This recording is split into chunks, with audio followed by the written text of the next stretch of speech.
Watermarks is the 8th book in the series, and the theme and its local connection this year is the River Tay. Now the Tay means different things to different people. From its origins, way out on the slopes of Ben Louis to the wide estuary of Dundee, Tayside is rich in history, folklore, drama and poetry, and all of these things are reflected in the pages of Watermark. So, on then to our first reading. We're rather more familiar with stories of lost children than we are with stories of found children, but we start this evening with just that in Jess MacArthur's Child of the River. Thank you, Stuart. This story takes place in the second half of the 19th century, when the River Tay was busy with trading ships from England and the continent, and it was also often flooded, as you'll see flooding there. Fishermen came from the west to work and they be salmon fishers, and some of the large houses in the area, in fact, were built in the back of the slave trade and the cotton trade. And this story begins, I've got 2 sections of the story to read to you. The story begins when Willie Davidson finds a cobble. A cobble is a small fishing boat, and it was stranded by the floods with a baby inside, and he tries to find the parents. Child of the River.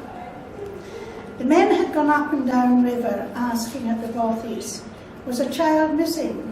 3 men had been lost that Saturday night, 3 good men from Lewis, and a baby, almost newborn, you say.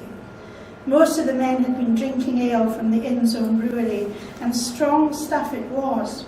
They had stayed long after the storm passed, for why would they go back to rough handmade bothies down by the river, when the rain was wild enough to bite and bleed their faces, when the beer kindled their hopes, and their shadow selves danced reels in the glow of the fire.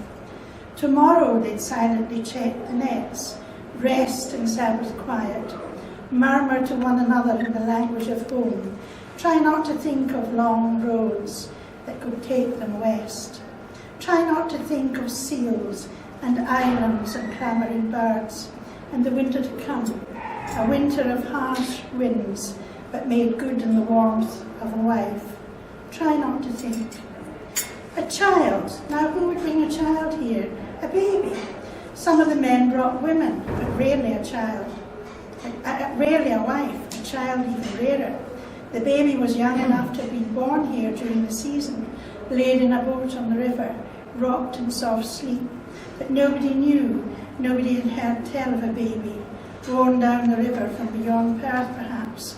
The fishermen shrugged their shoulders and bent to their tasks. The minister and the Lord foresaw no problems. The Davidsons had a fine house and money, what with Willie having land along the Tay to rent to the fisheries, and him manager of a linen mill in Perth forby. They had no child of their own, and everyone knew Mrs. Davidson was born to be a mother. You could tell by her manner when she came to school on Friday day, or bent over babies shawled in their mother's arms. Moreover, what that big house needed was a bit of young life. Better still if that young life was one lifted from ignorance and poverty to a home where Christianity was practiced and would be taught. And so she was christened, Susan Jane Davidson, the Davidsons' legal child, and a testament to Eleanor's love of fiction. The people took it in their stride. It was an act of kindness after all, and it showed what they had always known. The Davidsons were good, clean, honest folks, never no airs or graces, not like some, able to love and shelter a child with no pedigree. Now we come to the second part, where the baby is grown to be a young woman, and she meets one of the black servants. Tobias, tall and proud, him that had skin of deep brown silk that caught a purple light when the sun shone, Him with the soft brown eyes with milky whites, his mouth twitching a smile, just enough to show his perfect teeth. Him that shone in a golden jacket as he stood guard at the front door. Tobias, brought as a boy stranger, ready to kick off his shoes and run barefoot with the rest of them on the flats. Tobias, clapping and leaping to beat the cold in winter, chasing the wee ones and making them laugh, strong enough to bear the Kennedys' daily reminders of his good fortune. Tobias, rehearsing maps indifferently laid in the master's desk, tracing his slender finger along the river, out to sea and across the ocean to home and his people. Susan, tall and slender, something Norse about her perhaps, for there were Norsemen galore on the west coast.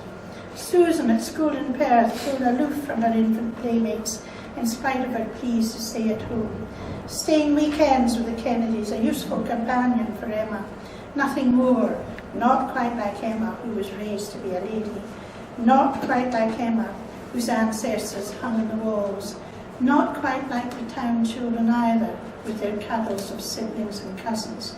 Susan, a still, quiet presence, whose thoughts and feelings were swallowed, as she had been when found in the rocking cobble that distant wet morning. Susan, who watched the river and let it carry her dreams.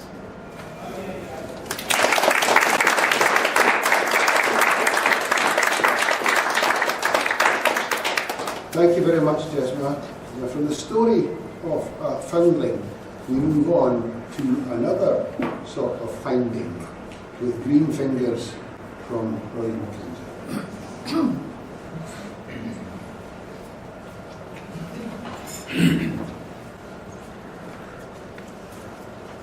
Good evening. There used to be a saying, dope will get you through times with no money easier than money will get you through times with no dope. The protagonist in My Little Black Comedy, Damien, as we see in the opening section, is apathetic and unable to generate energy to complete his PhD research in plant genetics. He has subscribed to the motto, dope will get you through times of no enthusiasm easier than enthusiasm will get you through times of no money. He is on the verge of dropping out. The university has stopped his stipend due to his lack of attendance. Damien and his sidekick Shug are naive young men. Damien sees himself as a worldly bohemian, while Shug has pretensions of being a cool hip-hop gangster. The title of the story, Green Fingers, has a double meaning, which we see proven as the story unfolds.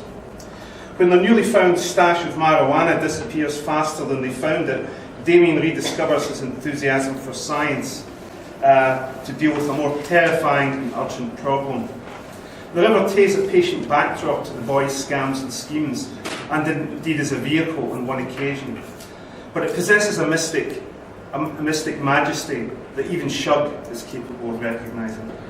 The Damien character grew from an exercise set by Esther in which a room was to be described. I wanted to write something about students, and then the personality of the tenant of the room was gleaned from the contents and state of it, and thus the Damien character evolved from there. The location was decided by the remit involving the Tay, so the view of Invergowrie Bay from my back window set the scene. The buildings of the Hutton Institute set my mind in the possibility of plant science, and the need at that time for me to deliver a lecture in plant genetic engineering added more to the scaffold of the plot. Of course, there had to be bad guys, so some slapstick goons were concocted, but to see what helps Damien overcome his research block and head off the angry goons, you'll have to buy the book. Anyway, this is the opening scene, and a little later on we visit a scene where they discover their newfound wealth. Damien Best heard the letterbox clatter as he finished the solo. Putting his Telecaster down on the unopened books on his desk, he went downstairs to see what the post had brought.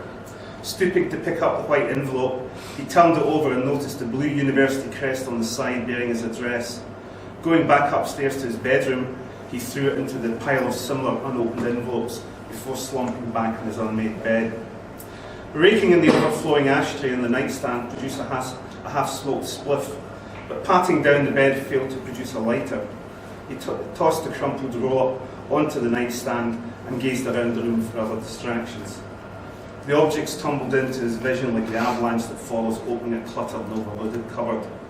The metallic waste paper bin overflowing with empty beer cans and crumbling nacho bags sat next to the similarly overflowing straw laundry hamper.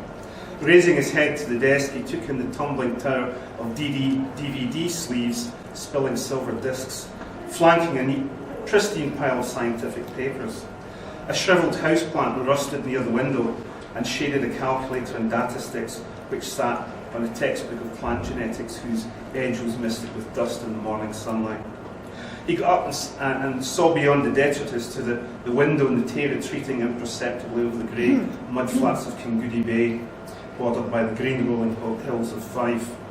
The river had an uncomplicated beauty, a simplicity. He watched it flow and retreat day after day.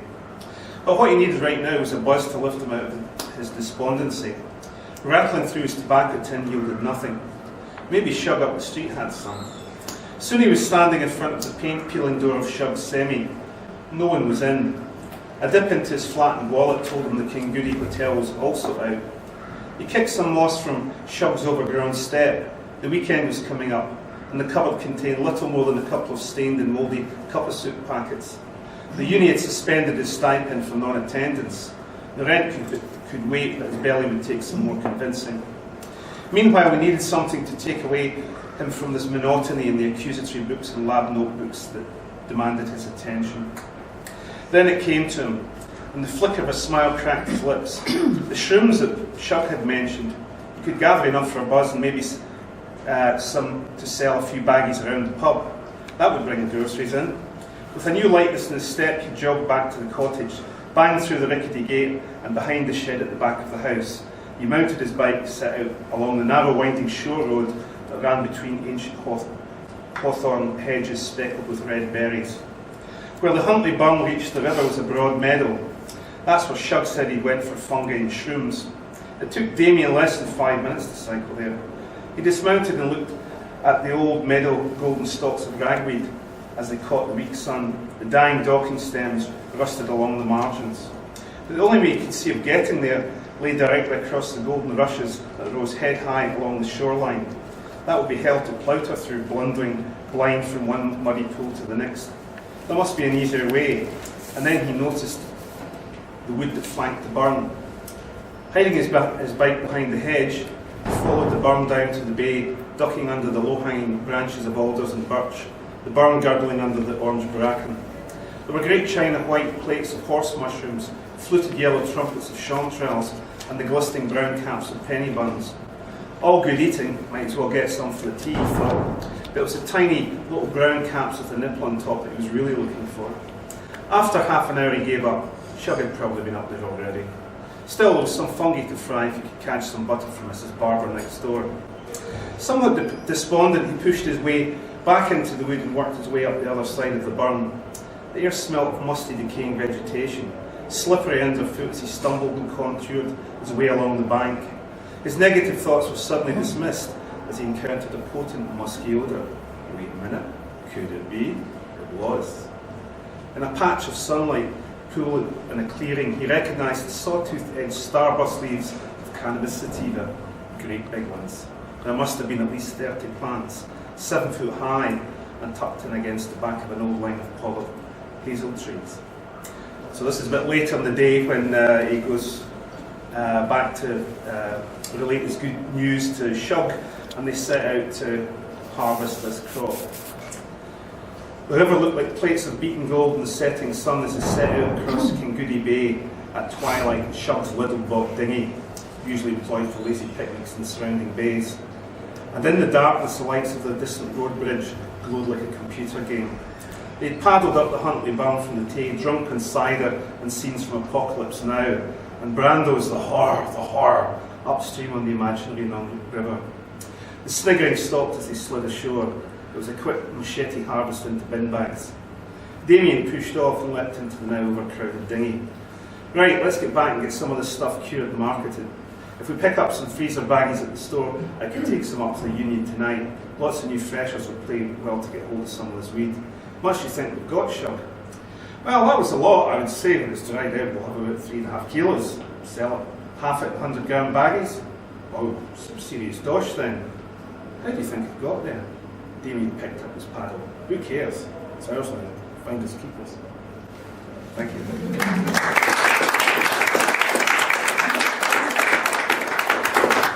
I'm wondering how Damien's with the free enterprise panned out.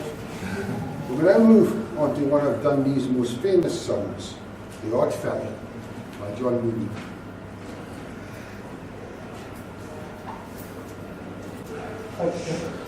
Hello.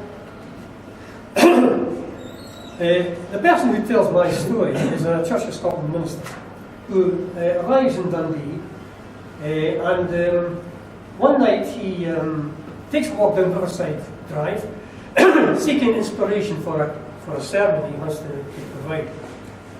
When he looks at the bridge he gets an odd feeling and he starts to reminisce about his early days back in Dundee. I had attended a social evening some time ago, and being an incomer to the city, I welcomed the invitation from the Dundee branch of the Royal Society of Literary Excellence to a performance of the works of a local poet. The venue was a licensed restaurant in the city centre, housed in what was once the drawing room of an opulent city father. Upholstered chairs in satin and brocade, a chandelier that still glittered like 1,000,000 diamonds, and lined flock window drapes were extravagant reminders of past affluence. The thought occurred to me that the cost of the chandelier alone might have fed the city's poor for a year. The evening began with the chairman's welcome and an introduction to the evening's artiste, whose name meant nothing to me, but which roused the all-male audience to a fit of cheering. I was taken aback by this reaction. The chairman waited for silence, but before he could continue, he was interrupted yet again by the entrance onto a makeshift stage in the centre of the room of a rather odd-looking fellow. He was of slight stature with long dappled grey locks and a serious, melancholy countenance, and my first impression, God forgive me, was that he had a general aspect of being kippered like an East Coast herring. His visage seemed at variance with the outrageous Highland costume he sported. It consisted of a kilt showing too much bony knee, a war-worn military jacket, peacock feather-adorned bonnet, and on his feet a tired-looking pair of black boots, laced up with pieces of string. In his hand he carried a rusty old sword that he wielded, I thought, with rather too much vigour. The man's entrance triggered an even louder cacophony as he strode into the arena, like a comic gladiator ready for combat. I sat back somewhat bewildered. In time the chairman regained control and continued with his introduction. He compared the performer in the most extravagant manner with Shakespeare and Byron, and amid another wave of vociferous cheering, each comparison made was accepted by the recipient with realistic-looking modesty. The thought struck me then that this was to be an evening of opera bouffe, with the audience and performance in partnership, each playing their agreed roles. The chairman read out apologies for absence tendered by Rudyard Kipling, Lord Byron and Poet Laureate, each of whom expressed the loftiest admiration for the performer, who, playing his part to the hilt, took repeated bows at each allocated bestowed. I began to relax a little, and assisted by the knowledge that Lord Byron's absence might have been attributed to his demise some 50 years ago. Or perhaps it was the glass of claret. I entered into the spirit of the evening in silent communion with my fellow merrymakers, anticipating a jolly good time. The performance began with The Railway Bridge of the Silvery Tay, a recitation of the performer's own works, in tribute to the very bridge I had today been admiring. His delivery was made with unbridled passion, and his erratic rhythms and curious rhyming couplets certainly accommodated his audience's sense of enjoyment. Their familiarity with his piece was obvious, as they joined in the last line of each verse, the length of which varied remarkably at random. This was a comic masterpiece par excellence. Bravo, bravo, I heard myself exclaim. His next piece extolled the virtue of beautiful Newport, followed by the virtues of beautiful Balmerino, then beautiful Tayport in the same vein, all of which were washed by the beautiful silvery Tay. It would seem that the eye of the performer saw the self-same virtues everywhere he went. By this time I was looking for some variation. The same comic performance, when repeated too often, burst in eventually, and his audience were growing restless. There were calls for less prosaic-sounding pieces of battles and wrecks, but it was the Rattling Boy from Dublin, as I recall, an energetic piece of unrequited love that drowned out all other requests. The reason for the popularity of this piece became clear by the third verse, as the simple chorus gave free rein to the spectators to mark time by banging their beer glasses on the tables. And for the first time I noted the performer showing signs of annoyance at such intrusions. Requests were now being shouted at him rather than requested from him, and I began to realise there was no partnership between them, and this was no rehearsed act. This was a serious recital, but it was my guess that only one person knew that. Responding to his audience's requests, the act continued at a faster pace, with pieces that called for even more animated delivery. As he went through his repertoire, ships were wrecked and battles fought, and queens were almost assassinated. The crowd was unruly now, interrupting often and taking control.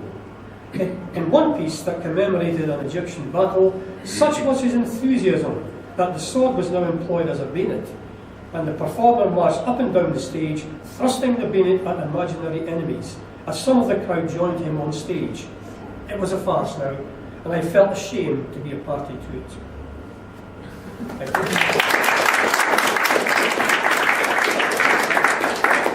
Well, like them or loathe them, you can't ignore them. No, not John, the odd fellow. Next, we have the first of two pieces featuring the Great War, Tidal Waves, written and told by Fiona Thistle. Hello. My story came about when I was thinking one day about obviously the anniversary of, or the centenary of the First World War, and also from a letter I received from a relative who fought alongside my grandfather in the war. And then I was thinking about the Tay and the view that we have, and how different that view would have been for all the soldiers that left Dundee and went to France. So my main character is Andrew, and at this point in the story, he's been in France for a while. France, June 1915. Ruby. Some days here, time goes by very fast, while there are others, it seems like an eternity since I held you in my arms. It's hard to even tell the seasons here.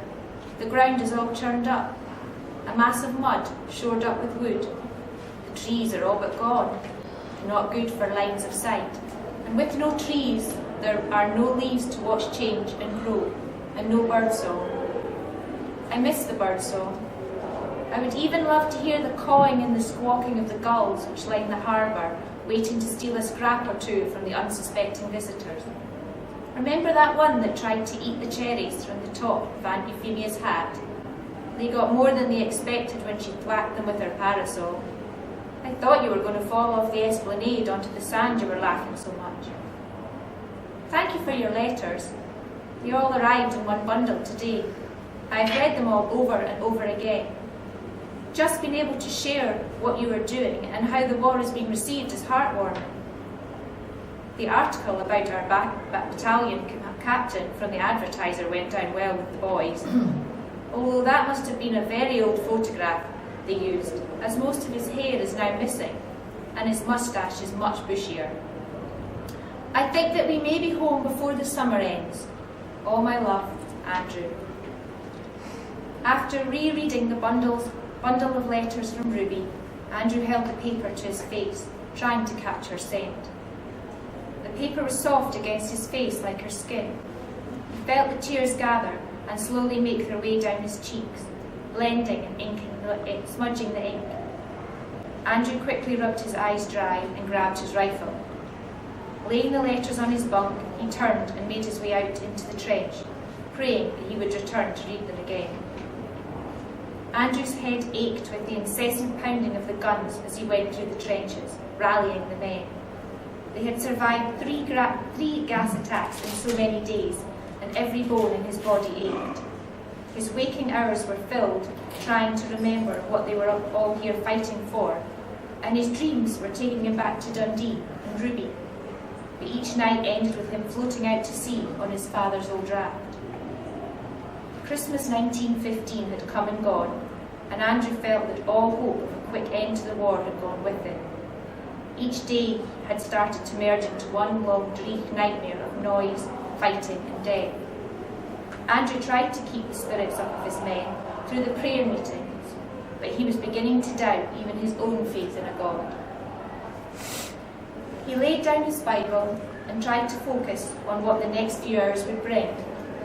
He thought about Ruby and how his body ached with the fear that he would never see her again. The pain this caused in him was worse than sleeping for 1,000 nights in the mud. Although dawn was only a few hours away, sleep had evaded him once more. A runner arrived with the news they had all been waiting for, prepared to attack.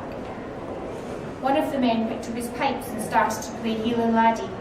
The notes floated out over the trench and on into the mire between the lines. The men gathered in small groups at the ladders, guns at the ready.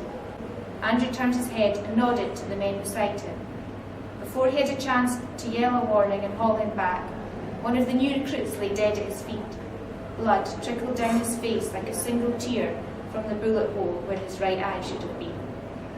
Andrew gently closed the other eye before he left the body where it had fallen. There was no time to mourn. The signal was given and the men were up and over. The next part comes later on. The war is continuing for Andrew as it did for all our young men. Ruby, thank you for visiting Jake. I pray every day that his mind will return to him and that he can live his life again. I do not like to think that his fate was God's will. His war is now over, but his mind, I fear, will always remain here in these bloody fields. My loving wife, as you know, despite me being a God-fearing man, I've always felt that 13 was my lucky number. I enlisted on the 13th, was the 13th man in our street to do so, and earned my single stripe in 13 months. Perhaps that is why I want to share my thoughts with you today. I pray that my luck will not run out. I am no longer as certain as I was that the war will end soon. I fear that it may last until there are no more young men to fight on either side. I have witnessed things that have made me both question that there is a God and which have shown me that there is. The rows of bodies lying out for burial, or the solitary hand or foot that you stumble across in the mire, men lost forever, torn apart by man's order and heavy artillery. But I've also witnessed miracles here, even through the harshness of war. A captain and his troops were laying mines in the tunnels we have dug, which run alongside and under enemy lines. The captain was almost out of the tunnel when the mine exploded too early. I watched as he was sucked down by the earth and smothered. But such was the strength of the man and his soldiers that they battled against smoke and gunfire to dig him out and drag him to safety. I heard later that he had paralysis in his legs, so his war here is perhaps at least at an end. Sometimes I fear that I may never see you again. When I close my eyes and try to picture you, I can, but you're blurry about the edges. Are your eyes brown or green? Both colours have merged into one another here. Andrew stopped writing. He folded the letter and placed it in the back of the Bible. He knew he could never send it. The censors would never let it through. Ruby deserved more than a letter with most of the letters blacked out. He could not send lies to her just to make contact. He hoped that one day she'd understand.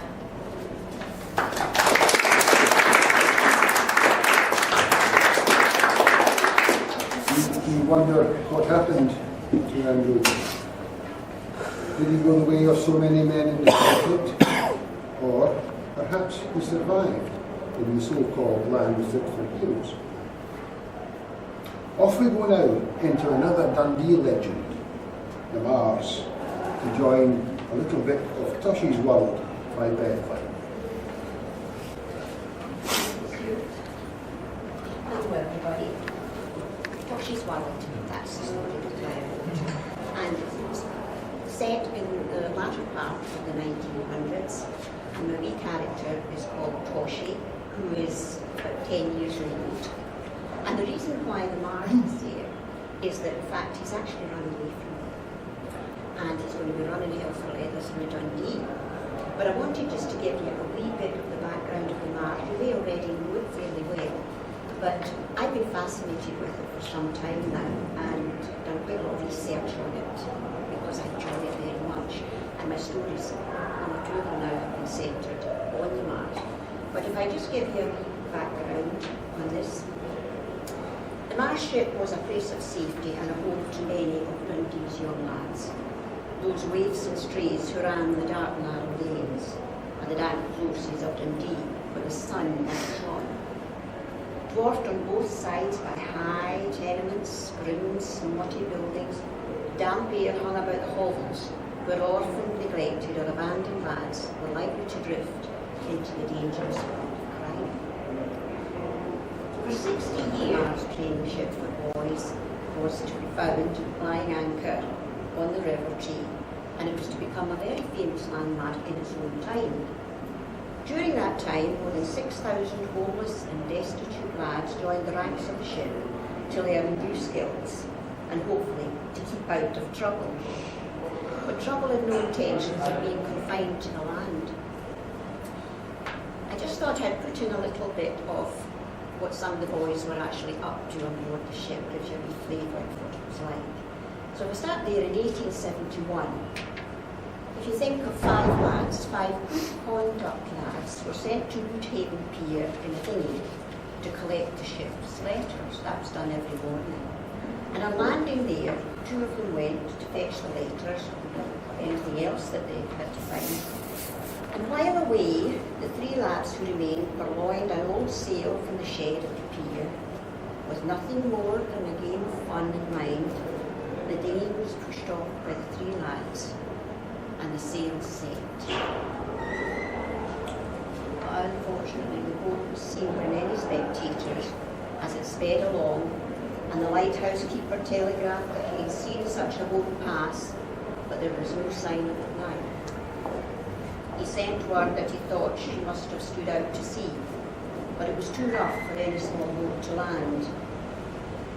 About 9 o'clock, a dinghy was sighted, its sail all torn to shreds, and it was heading quickly towards broken water. And what was to be a bit of a prank by 3 good wee laddies, whose intention, and unlikely intention, was to have a wee bit of fun and a wee bit of a sail, ended, sadly, in the deaths of William Milton, who was 15, from 138 Philiptown, John Hall, who was also 15, from 9 Anfield Street, and wee William McIntosh, aged 13 years, who lived 2 doors away from John. When a lad boarded the Mars, he was given a number as nomenclature, and that was how he was known until he left the ship, and never ever said their names after that. Sadly, one of the lads who drowned had the number 81 still in his uniform, so possibly I think he was better known then by his peers as Irene, as they used to find ways of making their numbers sound like their names. On a lighter note, music played a very major part on board the Mars. A welcome break it was from the ship's rigorous training and the chance of a free feat for the boys wherever they played.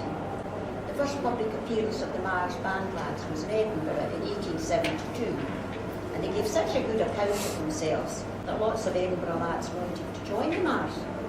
And in 1916, Peter Milligan won a gold medal for a very vigorous rendering of Up in the Mornings, No For Me. But it was for him and all the other lads who were roused by 2 strikes of the bell, followed by the boatswain's pipe and his stentorian voice shouting, "Hands done out," at 5 o'clock in the morning, and it was wash the decks, bare feet and all. My main character, Toshi, is one such lad who was sent to the Mars for running with thieves. While confined on board the Mars ship, he hears his dad has left his mum and his sister, all alone. Without hesitation, Toshi, being Toshi, determines to jump ship and find them. Toshi's World is his story, and I would like to read you 3 very short excerpts at different points when he's running through Dundee for his life.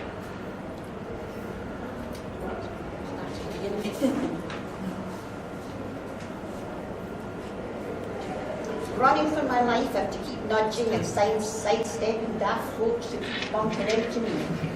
The shock of a sharp elbow into my side near makes me vomit. A wee wifey bawls as she tries to scorn me with her stick. See him? That's one of them bad ships, laddie. Stop him! People gawp and peer about. She hobbles smartly after me. That tow rag with the ship's clothes on should be out in that big Mars boat being whacked into shape. A big man grabs my navel collar. I scalp his hand away hard. He curses and lunges and falls over his own 2 feet. Not my fault. He's roaring drunk, not me. The further I can get away from the river, the better chance I have of hiding out. I'll never forgive Captain Scott for not letting me go home. I run through a closey and make a quick turn into Candle Lane. God in heaven, I've just spotted Big Muggins. He's making a beeline for me. I raise my fists. And the next excerpt I got is a backcourt washhouse, and Esther was trying to get that for us. It's a very difficult job to do. She's got a wee shot over there. We have seen them quite often enough, quite unusual places. By this time, Muggins and Toshi have gotten to the backcourt washhouse. Muggins is an orphaned lad from Edinburgh, and he's also an astronomer. Big lad, folks call him the Dundee. Yet somehow Muggins is able to understand and share Toshi's feelings. His most earnest endeavour is to find Toshi, whom he considers his bestest pal, although Toshi doesn't share the same feelings with Muggins, it's not usual. So when Muggins discovers Toshi lying in the street, unconscious, he helps him to a backcourt washhouse where he can care for him. But Toshi's plan does not include another lad, especially not the big dafty who trailed about after and all over the ship. And the reading is from Toshi. I smell cat pee, feel dizzy. The creaky smell of hot ashes is familiar. My sore eyes travel up the big warm boil and I'm cuddling. I nearly jump out of my skin at the croaky whispering in my ear. Take a drink, why you're receiving. I drink from Muggins' big hand fist. You're in an old washhouse in Anfield Street. Where do we go now? I ignore his question and ask, hey, how did I get here? Muggins grins and reminds himself, swinging me over his shoulder. You just look like a wee drunk man. I raise my fists. He looks bigger than I remember. Don't be daft, why you're receiving, he says, you're all right. Hey, we can have a bath, one in each sink. Like on the Mars, the wifeys won't be here till morn, so we can make a plan. Because where do we go next? Where do we go? We don't go anywhere. I go. You're on your own, pal, and for God's sake, don't call me by my ship's number. My name's Joseph Doherty. No, it's not. It's not. You're called Toshi, short for Jack Macintosh. I found out lots of lads' names when I saw some ship's papers. He stares at me. You remember when I was twas na twa, Toshi, when you nicked my marbles? I didn't nick them, you kept changing the rules, so I always won. Muggins pouts.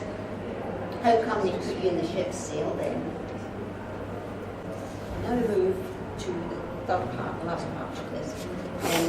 It's a tenement, inside a tenement, where very likely type of tenement inside where Toshi would have lived. Toshi doesn't know it. Before I read that, Toshi doesn't know it, but red ember has already fallen from the grate inside his house, onto the threadbare carpet that lies too close to the fender. Quietly and secretively, a flame has already flicked and sucked its way through Tosh's whole house until it lies dead at his front door. And the reading is: the Perth Road at crack of dawn is noisier than I remember. A mill chapel is banging on folks' doors to wake them up, and never in my life have I seen so many curtains closed. They could awaken the dead. Muggins and me creep our way back round my back porch till I settle down to be look out at the closely entrance. My heart is pounding. I'm so happy I want to rush up the flighty stairs, cuddle Mum, especially Margaret. I set off for tiptoe. I stop short in the landing and stare at my house. Black door hanging off its hinges. Suddenly Mum yells up the stairs. Doshi, quick! Policemen are checking the posse numbers. I tell him to shut up. Can't move, I keep inside. Come on, Toshi, there's nothing you can do here. Let's go make another plan. I can't move, I keep inside. The lobby reeks like fire and everything's fun clear away. I lash out at the broken door with my boot because it's too late to save my mum and Margaret. My whole family has gone. Tears start bouncing out my eyes. I want to punch anything. Somebody. I take the stairs down in one long jump, shove Muggins aside, pull up my baggy breeks and cry like a baby. What the hell do I do now? Where are they all? I don't know how to find out. So I run as if they out here.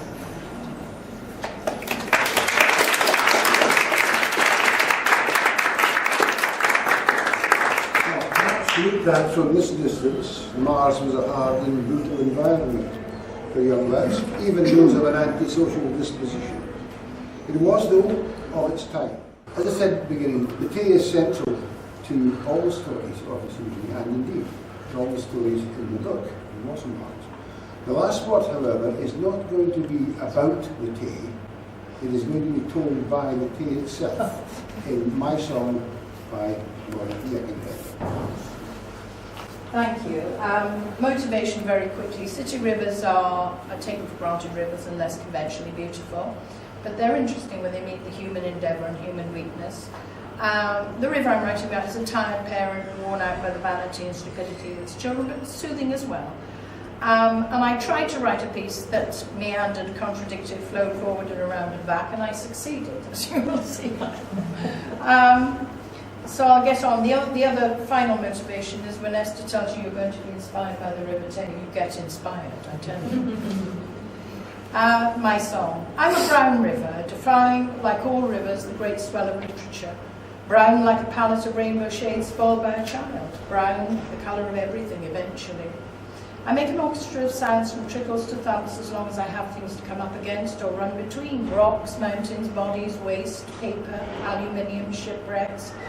I admit I can be beautiful on a cold summer's day, a vivid, watery forest of sky, trees and foamy nimbus, but then my beauty is an optical illusion, a brain's way of cheering itself, or an excuse to take a twitchy aim at creativity. All rivers, if one believes drunks or poets, are green, blue, white-flecked, and knowing, are clogged with the same nationalistic plankton. Play down your red blood, your heroic forebears, and your hairy ginger knees, woven warm in tartan fictions. Your workaday humans with no distinction unless it be the size of the chips you carry. They poke from every Celtic joint like phantom thorns. Chronic pain of mysterious origin, but an excuse to do nothing but weep, drink and blame. There's no one else here who did not come like me from somewhere else. Here in Dundee's heart I'm an urban river, dirty scum, poisonously warm around the edges. I cannot be bothered to clean my perimeter. Whatever currents and whirlpools filter my pulsing centre never survive the outward journey.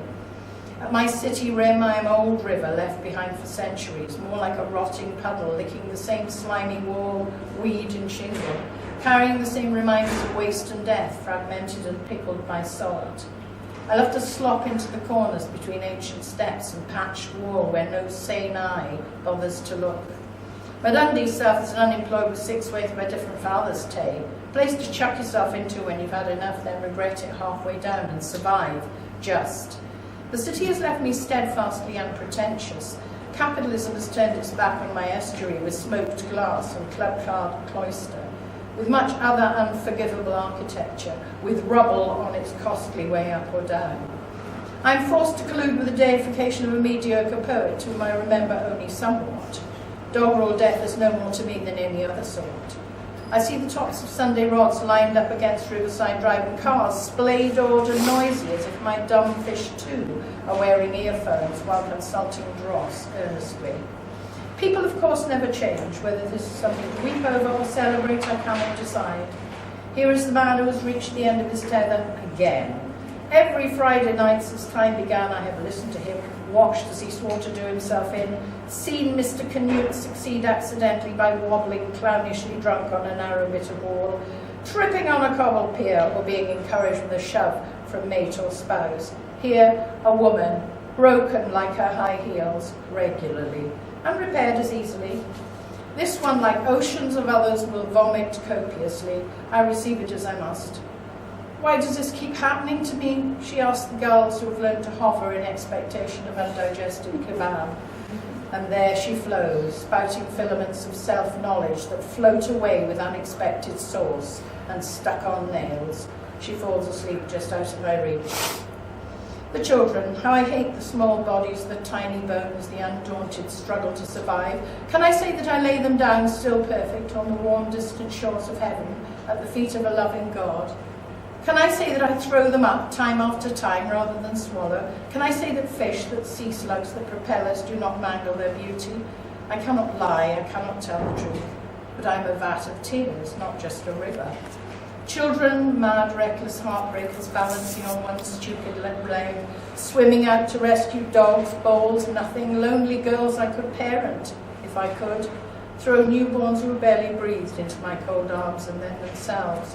Pain, I have borne witness to pain, to exclusion, to the despairing eloquence of the waiting to die. I have no answer but my relentless occupation of the space that moves. I will never leave, because I cannot go where I want any more than you. I have no skin to pack myself into, no imagined purpose, no boundaries, for I am a river enthralled to the moon. I have feared no pollutant so much as the deadly disinfectant of respectability, marching in bitching bonnets, bustles, parasols, tweeds, organic cottons, careers, not jobs, mind, and faithful husbands, across, around, and modest, ankle deep in my shallows. At night I harden into a solid fortress beyond Madeline Yard, not silvery, because that word implies movement. I am pitiless grey rock streaked with darker scenes, petrified by the rays of the moon. I am ugly, I am remarkable, and I deserve more than the usual discharge of superlatives. It gives a river like me no joy to be diminished as beautiful. As you know too well, I am cruel and predatory beyond nightmare, an eagle with 1,000 talons. I'm like all of you. I move with unknowable intent and with a pattern that makes sense to me only. My centre spins in torment, and my outer reaches lie lazy, stolid, tamed, indeed vexingly simple and crude.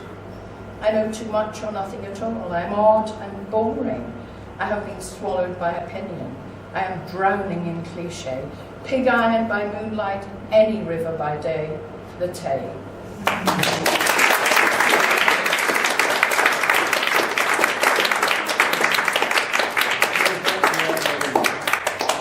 This, ladies and gentlemen, concludes the readings part of the day.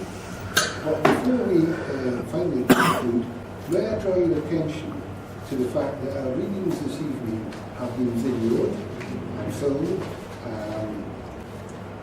This is part of a collaboration between Nethergate writers and Ties to the Tay project being run by Dr. Susan Mains and her colleagues from the University's Department of Geography.